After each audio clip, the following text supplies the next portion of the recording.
નમસ્કાર, હું સુનીતા ગોહેલ છું. ગુજરાત સરકારની એક જોરદાર યોજના વિશે મારે તમારી સાથે વાત શેર કરવી છે. પણ પહેલા આ વિડીયોને શેર કરી દેજો, કોઈકના કામમાં આવી જાય તો મદદ મળી રહેશે. ચાલો તો ગુજરાત સરકારની કઈ યોજના છે જેના વિશે સવિસ્તાર તમને પૂરી માહિતી આપી દઉં. તો વિડીયોને એન્ડ સુધી જોજો. 99% લોકોને ખબર જ નથી. કોઈ પણ વ્યક્તિનો એક્સિડન્ટ થાય છે તો સરકાર 1.5 લાખ સુધીની ફ્રી સારવાર આપે છે. એક્સિડન્ટ થાય ત્યારે સૌ પ્રથમ 112 નંબર પર કોલ કરીને એમ્બ્યુલન્સ બોલાવી લેવાની છે. સરકારની PM રાહત યોજના હેઠળ હોસ્પિટલ પેશન્ટને તરત જ દાખલ કરીને સારવાર શરૂ કરાવી દેવાની છે, જેને ગોલ્ડન હોર કહેવામાં આવે છે. એટલે કે અકસ્માત પછીનો પહેલો 1 કલાક સૌથી મહત્વનો છે.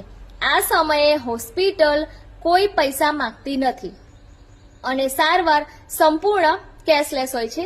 આ દરમિયાન પોલીસ દ્વારા અકસ્માતની માહિતીના આધારે ડિટેલ્સ એક્સિડન્ટ રિપોર્ટ બનાવવામાં આવે છે અને પીડિત માટે એક વેક્ટિમ આઈડી જનરેટ કરવામાં આવે છે. આ આઈડી હોસ્પિટલ અને સરકારના સિસ્ટમ સાથે જોડાયેલી હોય છે, જેથી આખી પ્રક્રિયા ઓનલાઈન થાય છે. પેશન્ટ અથવા તેના પરિવારને આમાં કોઈ ફોર્મ ભરવાનું નથી, ઓફિસના ચક્કર લગાવવાના નથી. આ બધું જ કામ હોસ્પિટલ અને પોલીસ પોતે કરે છે. પછી hospital TMS transaction management system નામના ઓનલાઈન સિસ્ટમમાં ક્લેમ્પ દાખલ કરે છે.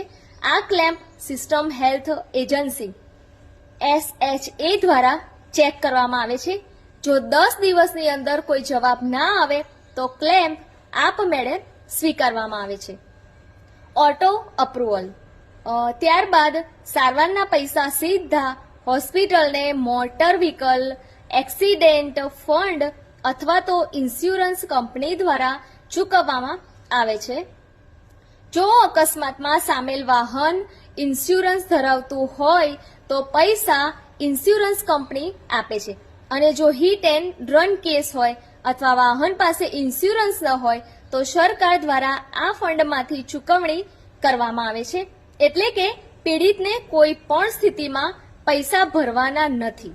આ યોજના હેઠળ ડેસિગ્નેટેડ હોસ્પિટલમાં 1.5 લાખ સુધીની સારવાર 7 દિવસ સુધી મફત મળે છે.